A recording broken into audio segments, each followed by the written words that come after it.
Welcome to the Writer Dojo with your host, Steve Diamond. Buenos dias. And Larry Korean. A cry for help in time of need, await relief from Holy League. 60 days of siege, outnumbered and weak. Today's episode is Next Steps. All right, everybody. Welcome back to the Writer Dojo. Glad to have you all with us. So whenever we start episodes, sometimes we tell each other like what the quote's going to be. And sometimes we just surprise each other just to see what the reaction is. This was one of those ones. My son has been taking jiu-jitsu for the last year, Brazilian jiu-jitsu, and his psych up music to go fight is Winged Hussars and other Sabaton songs. So we'll listen to those on the car on the way to jiu-jitsu. So I had Sabaton on the mind. I'm a man of culture. That's right. That's right. They kill live, dude. They're so good. Yeah, I've never seen them live, but they're pretty awesome. Their stage setup at the show I just went at, the drum kit was a tank. It was on top of a tank. Respect. It was rad. That's rad. Okay. So today we're going to tackle another topic that kind of caught our eye from the thread of awesomeness on the Writer Dojo. Oh, the Writer Dojo Facebook page, which you guys can join. And it's actually a pretty good group. Yeah, it really is. Larry will vouch for me on this. I was scrolling through looking at all the various topics and stuff on here, and I'm like, good grief. Like, there are so many good potential topics for discussion on here. But I stopped on one. And I think the reason I did is because there's so many of the listeners here who, you've published either your novel or your first short story since joining the Writer Dojo. And that's not like I'm not patting ourselves on the back. More I'm patting you guys on the back. Yeah, congratulations. Like, good freaking job. We've had a lot of guys, a lot of writers over the last couple of years who have started. They've started out. They're launching their careers. Yeah, from zero to hero, right from the gate. And we've been able to help them out and give them some advice as they're going. So today's topic is kind of for those guys. Yeah. So David Hensley put on in there, he said, good next steps for authors that have just published their first novel or their first few short stories. Where would they get a better return on time and money spent? So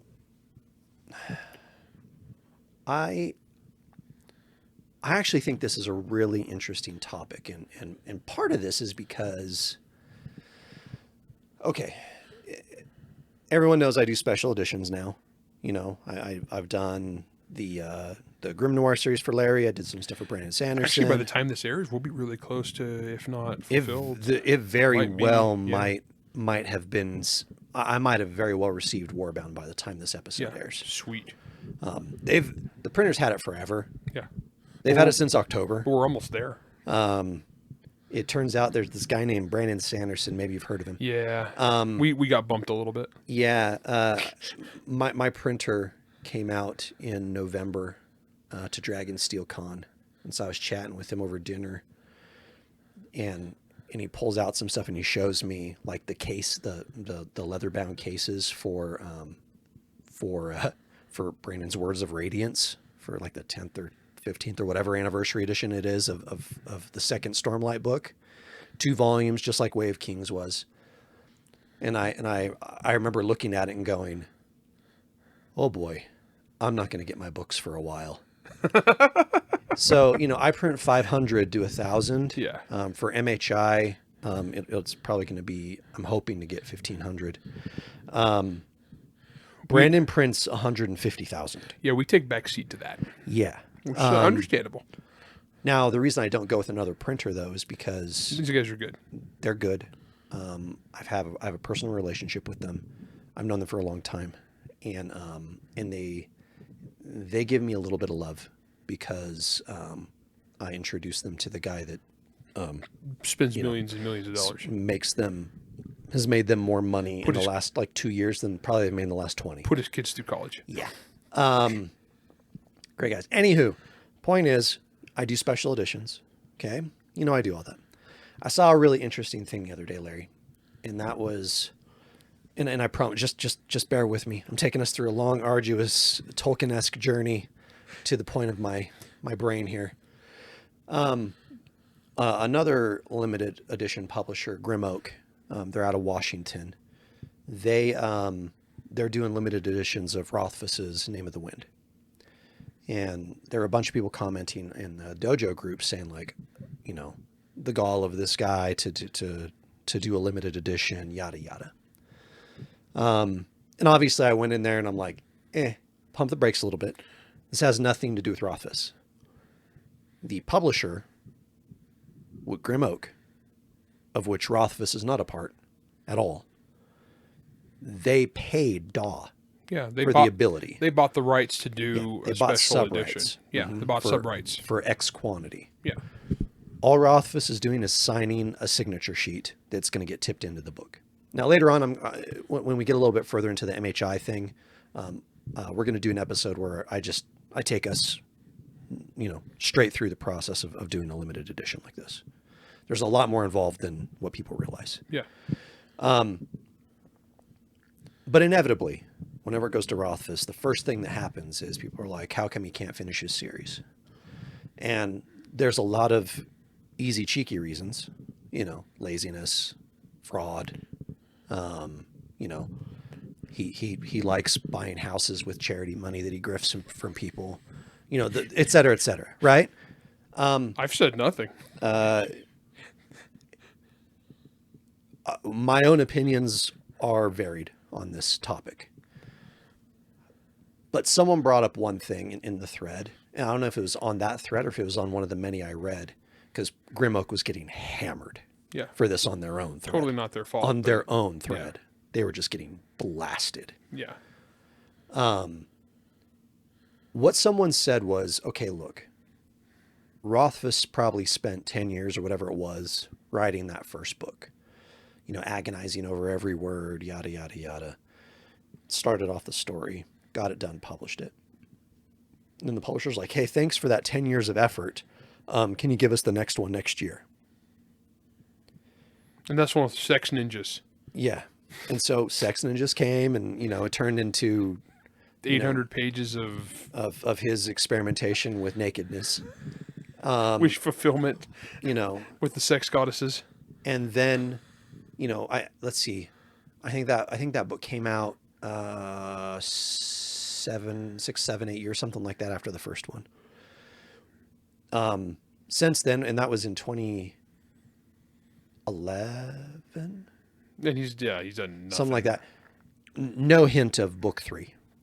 You know, nowhere even close. Daw got bought by the Chinese. Though to be honest, they were easier to work with than Daw was. A story for another time. But my point here is this. And I actually think this is actually a really common problem, Larry, amongst many authors. I know where you're going with this. You spend so long writing that first book, refining it over and over and over again. That first short story, you spent so long refining it over and over and over again, getting, you know, you're agonizing over every word sometimes. You sell it and you're like, I did it. I sold it. People like it. You know, I mean, if you're fortunate, people love it. Well, crap. Now what? Crap. Yeah. Now you have to do that same thing again, but in 1/10 of the time. Yeah. And that's freaking hard. A lot of people don't make that transition. That's where you make the transition from aspiring writer, artist to working professional. Yep. It's interesting. If you go through, so I was up for the Campbell Award for Best New Author. And Reno 2011. Yeah, if you go through that, and it's got some new stupid name now because that was politically incorrect or something, but it's been around for like forever. And if you go through and you look at that, you'll recognize a lot of names of authors who went on to become nothing. nothing. And there's a lot of authors you'll recognize as like, oh, wow, yeah, I've read this guy's stuff. Or this guy went on to write for the next 20, 30 years, had a great career. So, But there's a lot of those guys who are the best. so 2006. You never heard of them again. 2006, there were 2 people up for the Campbell Award. One of them is a guy you've heard of, maybe, named Brandon Sanderson. Guy didn't win. He's done okay, though. He smoked all of the other Campbell Award winners since then combined. Oh, absolutely. The winner that year was John Scalzi. Okay. For Old Man's War. Okay. Sorry. Now, if you're gonna pick one of Scalzi's best books, That's his best book. that's his best book. His first one. And it is entertaining. That's okay. It's an entertaining book. And to be fair to him, I mean, you and I, we don't care for his work. Not at all. Or him.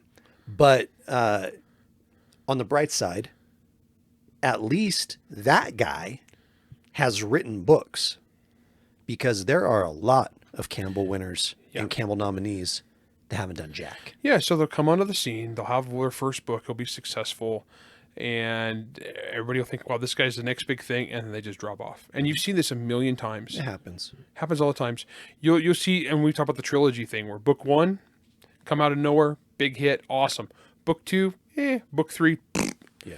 and we've seen that, and I've described that on the show. Every time I do, the people listening will each one think of a different author, and they're all right. Yeah. Because that's how common this is. So honestly, I think this is a huge thing, is that making the jump.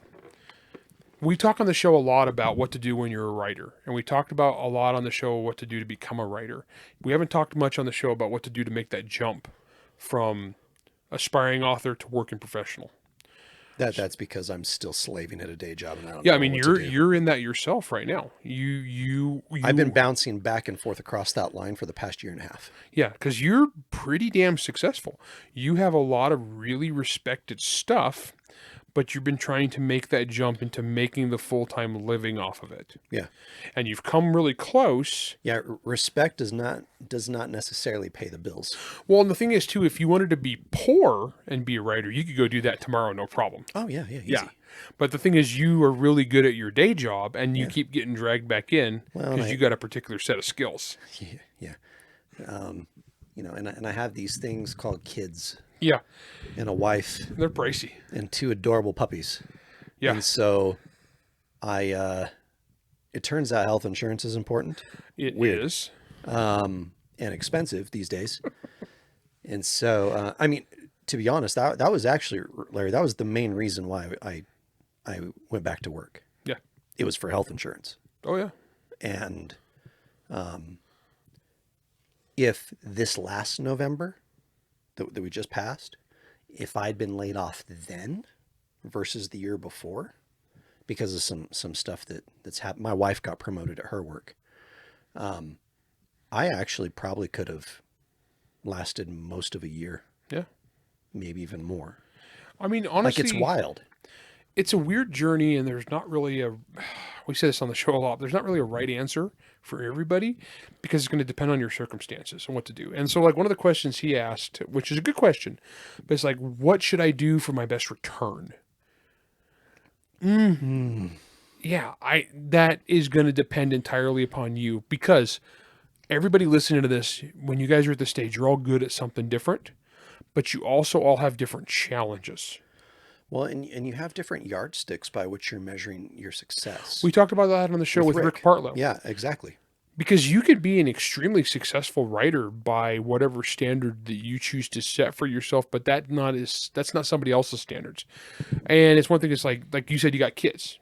That's something you got to take in account of. What are you paying for? Braces. Well, so for me, when I made the jump expensive. to full-time author, my wife's been a stay-at-home mom for the last 23 years. Yeah. And that Well, dude, I remember this. No, I remember this, dude, because when you and I were working together at for the military industrial complex, we were there and in the same office, and we were chatting, and I remember this very well. This was January through May 8th of 2013. Not that I know the date. He's good at dates. I'm not. And just that date. And that whole time, I think you and I, at least weekly, had the conversation of, dude, I think I'm making the jump. But do I make the jump? I agonized over Dude, this. you guys have no idea how much Larry agonized over this. I honestly could have made the jump to full-time author a couple years earlier. Oh yeah, for sure. But I love my job. I love my day job. I was really good at it. You had the best coworker ever. I had a really good coworker. Slash office mate. I had my own private office before Steve came along, and then I had to share with Steve, but it wasn't bad. We like the same music, so it was easy. That was actually pretty good. A lot of Sabaton. But the A lot of Audio Slave. oh, actually, yeah, it was a lot of Audio Slave at the time. No, but the thing is, making that jump, guys, is really hard, and it's going to depend on where you're at financially, what your needs are, what your bills are, what your expenses are. I mean, does your spouse work? A lot of people who are like, do you even have a spouse? oh, do you even have a spouse? A lot of people, it's funny, I've noticed this one makes me laugh, where people be like, well, I became a full-time author after one book. Well, that's because your wife is a lawyer. Yeah. You know, that doesn't mean anything. Yeah. And so it's going to depend on your circumstances. So where do you put your energy? Yeah. I mean, one of my friends, another author by the name of Chris Husberg, he writes for Titan. I remember that dude lucked out, right? Because he got married. He got his contract, and his wife's like, well, I kind of want to have a career. Do you want to stay home and be an author full time? He's like, yes. Yeah, I mean, so Okay. the entirety of the human condition is so wildly diverse that it's really hard to say how you need to go forward at this point. You know, it is. It's different from person to person. When we come back, we're going to take a quick break. We come back, we're going to get into this a little bit more. And we'll start getting into some various scenarios that might help. I mean, again, it's going to vary wildly. So, we'll be right back. Always wanted to go to LibertyCon but never managed to squeeze under the membership limit? Is Chattanooga just too hard or expensive for you to get to? Is that what's bothering you, Bunky? Well, fret no more. Son of SilverCon 2, Nuclear Electric Boogaloo is here for you. Conveniently located in downtown Las Vegas at the magnificent Plaza Hotel from July 19th through the 21st. Son of SilverCon is for all the wrong fans interested in having wrong fun. No wokeness, no social justice this or intersectional that, no mandatory face panties. Join us and our guest of honor, Brad Torgerson, as we celebrate the endless frontiers of science fiction and pay tribute to great authors like David Drake and Michael Flynn. Attending memberships and artist-author tables are just $50 through June 15th. Supporting and sponsor memberships are also available. Discounts available for veterans, active military, and N3F members. Visit our website at sonofsilvercon.wordpress.com.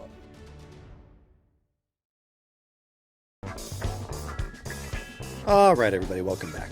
Okay, Larry, there are as many different ways to handle the moving or the progression of an author as there are authors.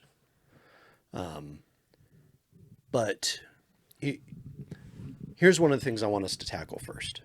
It's avoiding for lack of a better term, The Pat Rothfuss fall off. The Rothfuss fall off. Okay.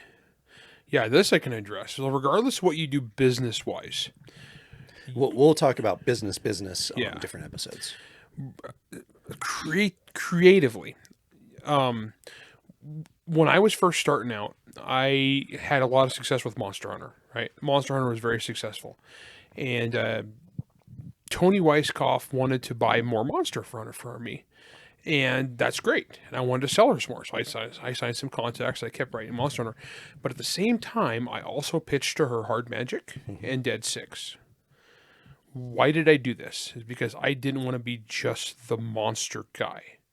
And one thing I've done in my career, and actually I got that from Brandon Sanderson, like I told you the story before, he was the first author who took the time when I was a noob and I just signed my first contract. We went out to dinner and he just offered me business advice of stuff that he wished he had known when he was where I was at. Because he's got like a 6 or 7 year head start. Something like that. Elantris was 2005, I believe. Okay, so 5 years. yeah, he would have had a 5-year head start. And But by then, I had my self-published one yeah, in but 07. but by 2010, 11, he already had the Wheel of Time. He had the Wheel of Time deal. Yeah. So he was a real nice guy, and he just gave me advice. But one of the things he said was when he was started out, he wrote Elantris. They wanted more Elantris, but he pitched a Mistborn. And a smart call. Exactly. And he said, I didn't want to be just the Elantris guy. And that stuck with me. So when Tony wanted more Monster Hunter from me, I pitched her Hard Magic. I pitched her Dead Six. Why? Because I didn't want to be just the monster guy. Yeah. Because the thing is, guys, when you're starting out and you've got your pet baby, that's awesome. But the more you work in that same universe nonstop, the harder it's going to get. It's like when we talk about the sharpen the saw episode. The more effort with a dull saw, you can saw harder and harder and harder and cut less and less wood. Mm-hmm. You got to sharpen the saw. And so, like anytime I announce a new book, somebody's like, "Why aren't you writing Dead Six or Monster Hunter or Grimnor or whatever their favorite is?" Because if I kept doing the same thing over and over again, I'm going to start to suck.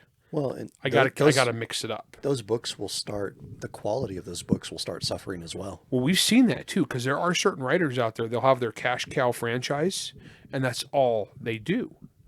And you'll see them, and they'll have, like, a lot of times they'll have really loyal readers. They might be really good at that thing, but a lot of times those books start to suck. And most people will recognize they start to suck, but they have enough of a readership. That doesn't really matter at a certain point. You know, it's vanilla ice cream. They order vanilla ice cream. They're going to get vanilla ice cream, right? Yeah. There's some authors who keep that fresh, and good for them. More power to them. If this is how your brain works, by all means, stick with it. Yeah. But if you got a guy who does a magnum opus book and it's done really good, it's a big hit, and it takes him 6 years to do the next one, and then 15 years or 11 years to do the next one after that, and counting, clearly that ain't working for him. Okay, and I don't know what mental issues this dude has. I don't want to guess, but no. This is important right here. What you're saying right there, Larry, because you see this in business a lot. Oh, all the time. Okay? You see this in business where the override burnout. There's that, and not just the burnout on that. I mean, shoot, we see it in government contracting all the time, where, you're writing proposal after proposal after proposal. In our case, we were doing pricing after pricing after pricing. Yeah. And sometimes you hit and you're like, oh, we did it, yeah. But more often than not, it's not working.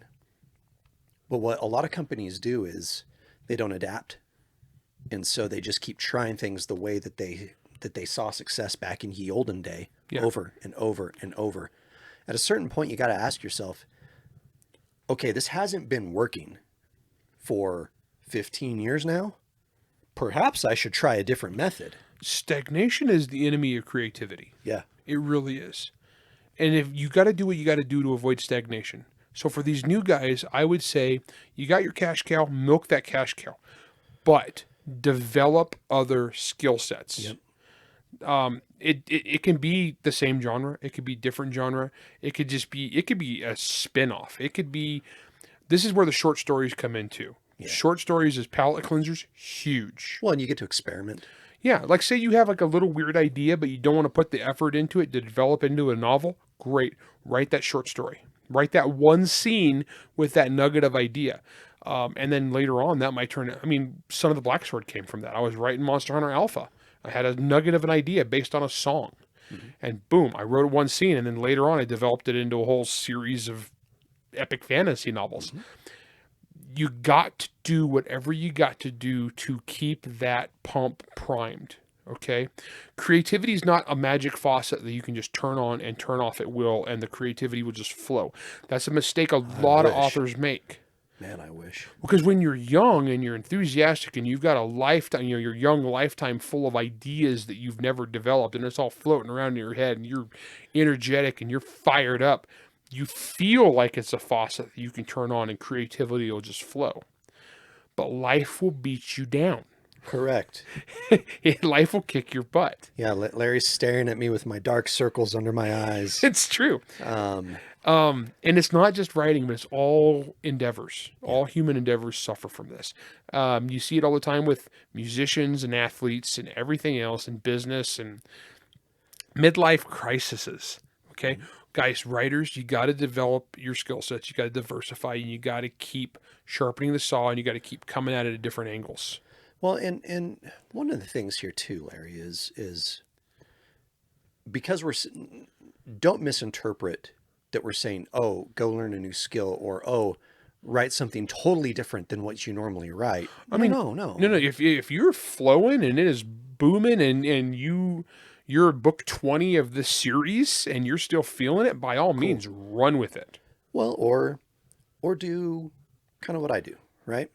And that's and this is this is what I learned from Joe Lansdale, and that's that, and from Robert McCammon. Just because you like writing horror doesn't mean you have to write a horror novel. Maybe you go write a crime novel or a science fiction novel or whatever, but there are still some of those flavors that make you that you can insert into there that make you feel good. It's like, oh yeah, I'm writing this science fiction thing for Aethon, and I'm like, okay, it's science fiction, it's giant robots, but I really like Alien. This is no shocker to anybody. Yeah. And so I'm putting in little horror bits into this because I love doing that, but I get to do it in a different, fun, and unique way for me. And it gets you enthusiastic, and that's important. Yeah. Well, and it's laying that groundwork early, where, like, once again, Brandon wasn't the Elantris guy. I wasn't just the monster guy. And there will be a period of your career where your detractors will try to just lump you. And I still, to this day, is like, oh, you're just the pulp guy. But, dude, I have written freaking everything at this point. Literally. I've written all sorts of stuff. I've written short stories that like blind judging. They're like, wow, this is brilliant. This is by prestigious literary honorable people. Like, wow, this is brilliant. Oh, Larry Correa wrote it. Ew. You know what I mean? I've proven that I can do this. Yeah.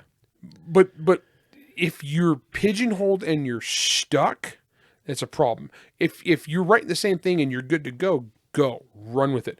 While that creativity faucet is flowing, take advantage of it. Fill that bucket as much as you can. Make some money. Get some backlist.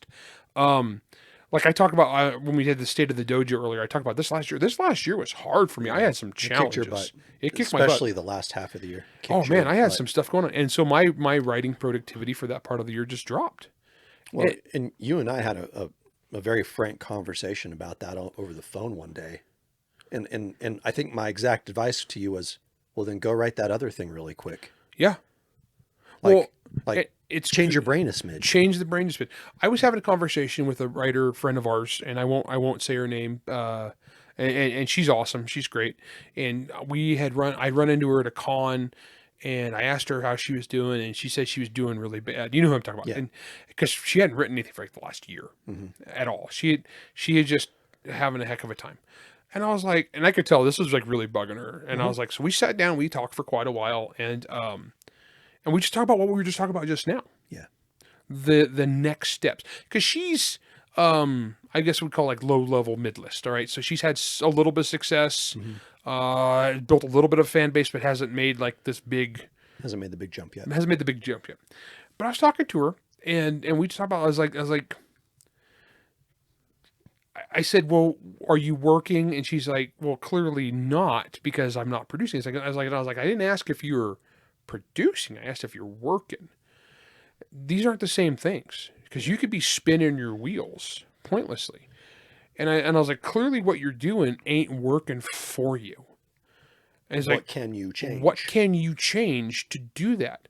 I go, have you taken any time off to get away from it? She goes, well, she's like, well, I haven't written anything for a year, so I've taken all sorts of time off. I go, no. You've been working and spinning your wheels. You haven't taken time off. Yep. I was like, what are you trying to write? She's like, well, I'm trying to write this and this. I go, that's the same thing you've written before, right? Yeah. She's like, yeah, I'm writing the same genre, the same kind of story. I was like, don't. I remember when you left that conversation, we ended up running into each other right after that. And you told me about this. Yeah. And my very first because I really like her, and she's listening right now. She's I'm sure. awesome. No, she's and, awesome. And no, we love you. Yeah. But the very first thing when you brought this up to me, I said, she needs to change. She needs to change theme.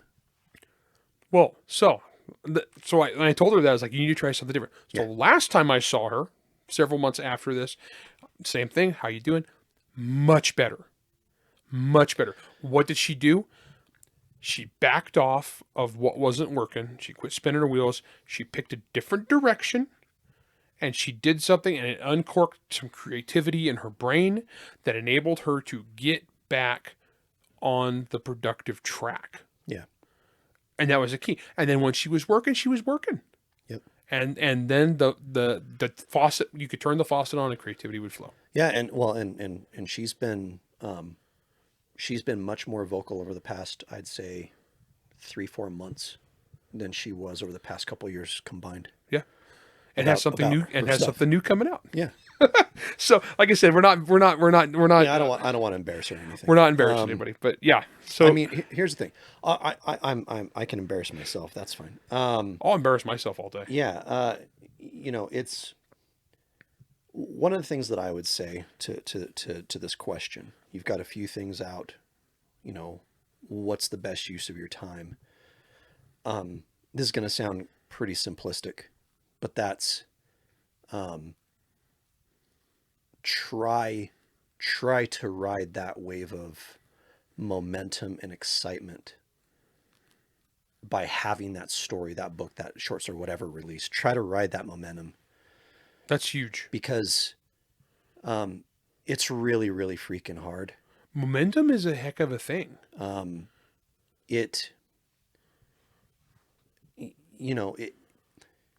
Last year, 2023, I think I had like 4 or 5 books come out.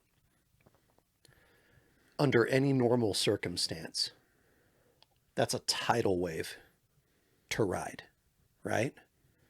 And I wish I could have, but the last, much like you, Larry, and I haven't announced it or anything like the struggles that I had towards the end of the year, but I had some heavy ones, and a couple of them that were heavy.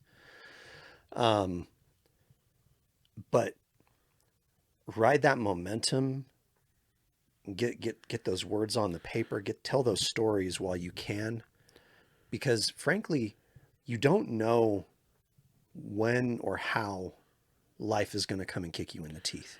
If you have a chance to build up backlist, do it.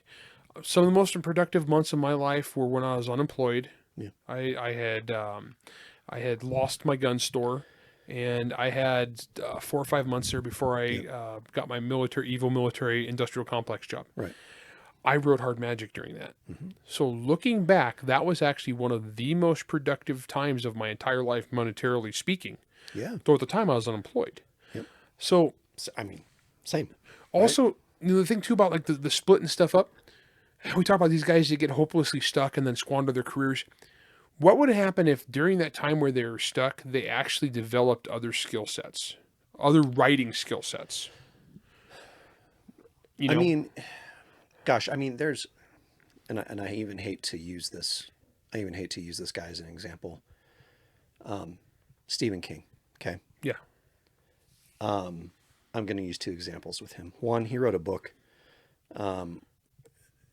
where it was about an author, shocker, who ends up suffering through some writer's People block. accuse me of self-insert. I know, right? I mean, come on, man. A little bit of the writer is going through some writer's block, but during productive times in his life, he had written other novels and just not published them. And so he was basically using those to get him through the lean times. The Richard Bachman novels. Well, no, he was a character within a book that was doing this. It was even more meta than that. Oh gosh, yeah. Okay. And then on top of that, okay, regardless of what our personal opinions or anyone's personal opinions are, positive or negative, of Stephen King, overwhelmingly negative. The dude produces. He's a good writer. The dude produces. And he works. I mean, he works like crazy. Yeah. So like, mad props there. Back in 2000. I was talking on personal level. Yeah. No, I don't care about the personal level of him.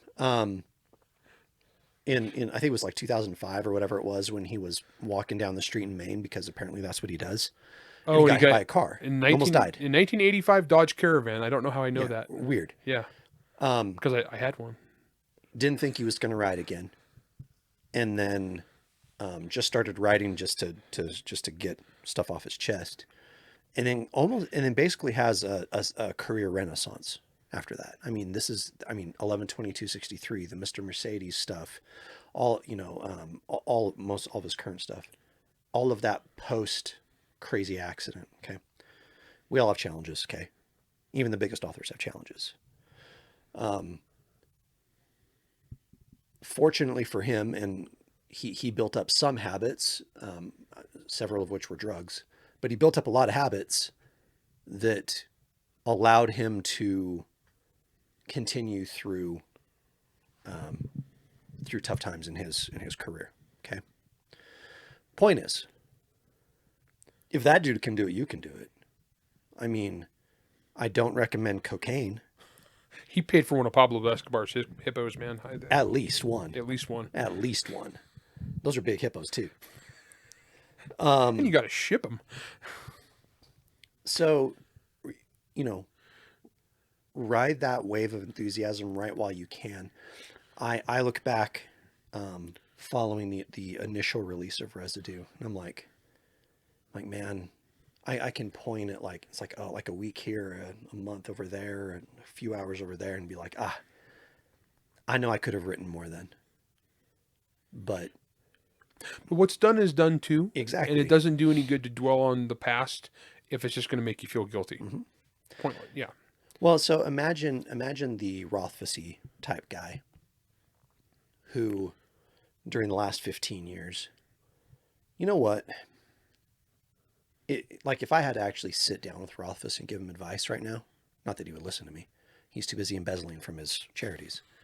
But I didn't say anything.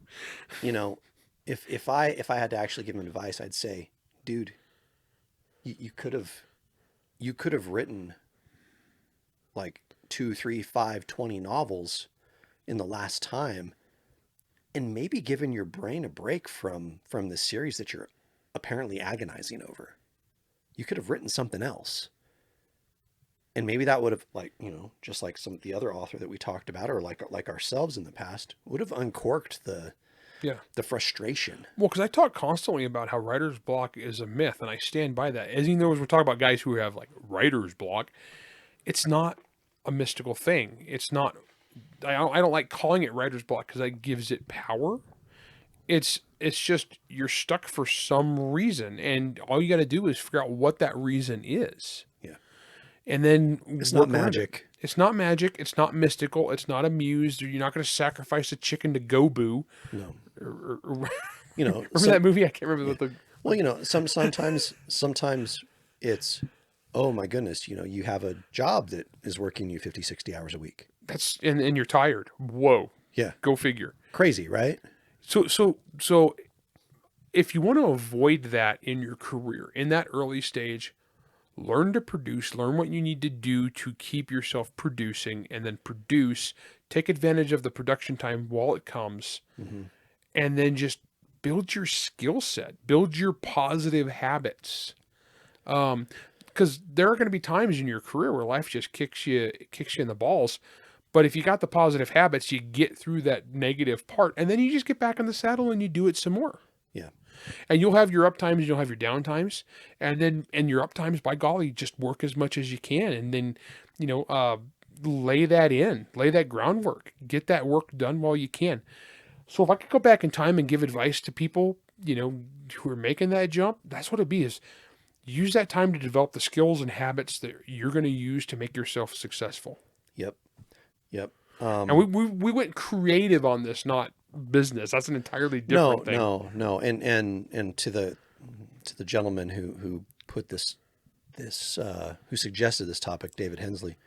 We'll talk about businessy stuff specifically in a different episode. We actually haven't done that for a while. We haven't. We need to. But just from a straight up creative side, man, like you said, build your skills. There's so many authors I know who have basically 5-year careers. When you agree with 5 years is kind of like, okay, That feels right. so they come onto the scene, they blow up, they get their first thing out there, they work their butts off, book, they're getting out there, they're building it, and they taper off and nothing. And then they're done. And then when you see that guy again years later, he's, managing the Jiffy Lube. Okay, he's gone back to, he's done. He's done. And there's other authors who will have like a 10-year, I saw one time somebody graphed a lot of like the great authors will have like a 10-year period of like productivity. And then after that, they just taper off. Like that was like that's what they had in their gas tank. And like 90% of their work is from that period of productivity. So like say what you will about Stephen King, the dude works. And the dude has worked since we were kids. Yeah. And he works. Oh yeah. Yeah. So and heck, I mean, I'm just Mr. Hack Scrub, not a real writer, and I've made it past what a lot of these guys drop off on. And the key is, it's honestly because I treat it like a job, and I recognize I'm human, I'm frail, I fail. Sometimes life is easy, sometimes life is hard. Well, and also to kind of go along with one of your earlier points, one, you're not afraid to try new things. Avoid stagnation. Stagnation is the kiss of death. But also, and maybe we'll hit on this in another episode, but all the people who are like, Larry, how come you're not writing more Dead Six? Well, because you told that story, and frankly, it's not like it burned down the barn. Yeah. I was talking with Jonathan Brazy about this sort of a thing. Yeah. And he's like, yeah, he's like, people are always asking me for, like a small vocal group keep asking me for more books in this one series. And he's like, I'd like to write that. I really would. He said, but he's like, frankly, there's no financial incentive for me to. Yeah. I mean, that's the thing. Some things are going to be just, well, especially, and especially not when he's like, I have all these other really exciting new ideas I want to write. Well, yeah, and that's the thing. You got to keep trying the exciting new ideas, because if you don't, then what's the point of being a creative? Yeah. And you got other stuff that we do that pays the bills, that's popular, and you're going to keep coming back to that well because it's popular and people really enjoy it. And that's rewarding creatively, and it's rewarding financially, which enables us to pay the bills so we can keep doing this. Yeah, it turns out we like getting paid. Crazy. Yeah. I think we're like the one writing podcast that admits that. Oh, yeah. I think everybody else is like, capitalism is a dirty word. Me and you were like, man. Like, bring me the capitalist. I'm a lot more creative when there's more money involved. Oh, the other day when you came by for games, you're like, Steve, I have a check for you. And I'm like, sweet. sweet payment. Because Monster Hunter Files keeps on selling. That is on selling. One of the best-selling anthologies of all time. My Holy gosh. crap, it just keeps going. I mean, it's tapered off a lot, but come on, it's been 7 years. Doesn't matter. I mean, the amount of that check for the last year is more than most people get for a short story ever. Yeah, it's true. And that's 7 years later. Yeah, and we've gotten paid a lot of money. Oh yeah, I've made as much on that. Every author in that anthology made as much as I made on my first book, Advance. Yeah, it's wild. It's wild. Well, there you go. There, write short stories in major IPs. Yeah. Mix it up, guys. Mix it up. Yeah. Stay creative. After you publish your first book, find a friend who is a really important published author, and become his best friend. Oh, jeez. See what Jim Butcher's got going on. Yeah. Maybe you can be his new best friend. But yeah, Jim, I need money. We are laughing, but I'm sure there's someone that's done that to poor Jim. Oh, I guarantee, yeah. All right. That's all the time we have for you today. To David Hensley out there who suggested this topic, thank you so much for the topic. Great topic. This might not have been the direction you wanted the conversation to go, but tough. Well, I couldn't really tell if it was artistic or business, but we'll do business. We'll do business. We'll do business later, buddy. All right. Thanks so much for listening. We appreciate you guys so much. Thank you. This is the WriterDojo. We'll see you on the next one. WriterDojo is Steve Diamond and Larry Correa. Produced by Jack Wilder and Bear and Hare Studios. Theme song, Word Mercenaries by Craig Nivo. New episodes come out every Wednesday wherever you stream your content. If you enjoyed this podcast, you can help support us by going to anchor.fm/WriterDojo, by leaving a 5-star rating and review, and by helping to spread the word. To advertise on the Writer Dojo, email ads@writerdojo.com. All questions and comments can be emailed to questions@writerdojo.com. I'm a lot more creative when there's more money involved.